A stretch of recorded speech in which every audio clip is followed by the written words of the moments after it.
Maganda pagdapit hapon. Ganyan po. Magandang hangin. Maliwalas ang langit.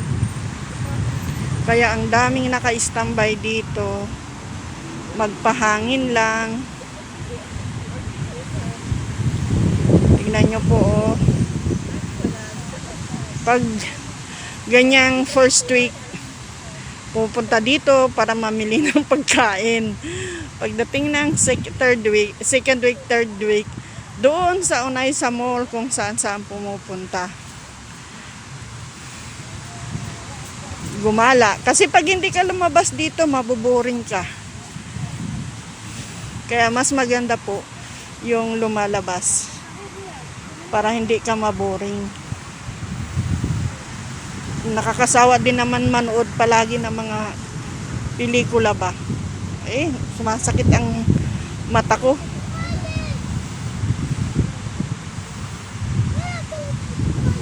Kaya mas maganda gumala.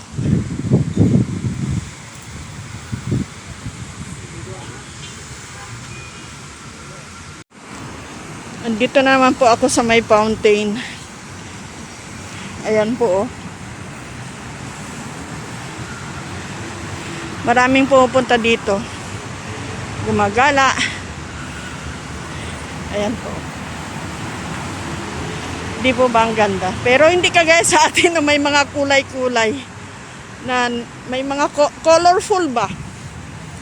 Dito ganyan lang eh. Napakasimple lang, oh.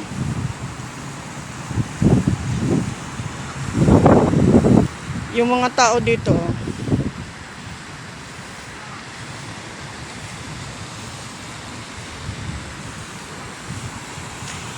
Mayroon din palang kulay. Mayroon din pala.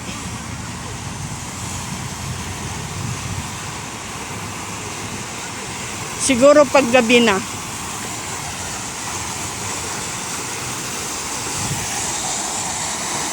Pag gabi na siguro ito di ilaw. May mga ilaw.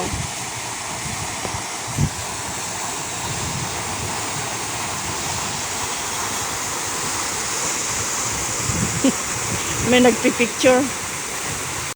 Tingnan nyo po yung mga bulaklak dito. Ano kayang halaman ito? Ang ganda talaga ng bulaklak niya, oh. Tingnan nyo po, oh. Ang ganda. Hindi siya bumubukad-kad. Ayan, oh. Ganyan lang siya. Ang dami po, oh. Ang ganda, oh. Tingnan nyo po, oh. Ano kayang bulaklak ito? Ganda naman.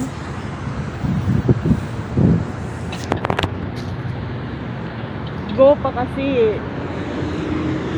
Stop na. Busy po kasi Friday. Ayan, oh, ang gaganda ng mga halaman ngayon. Mga bulaklak, oh. Pag winter po, ganito eh. Talagang namumulaklak. Nagtatanim sila ng mga halaman. Galing po ako doon sa Panda, namili ako. Yan po, tatawid po ako mamaya. At pupunta ako sa Lulu.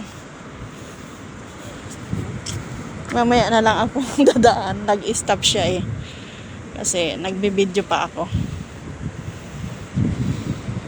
Pag nag-go na yan, yun. Pag after that, ayoko pang tumawid kasi nagbibideo pa.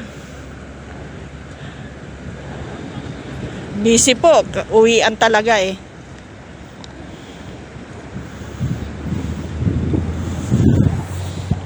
Pupunta po kasi ako doon sa Lolo.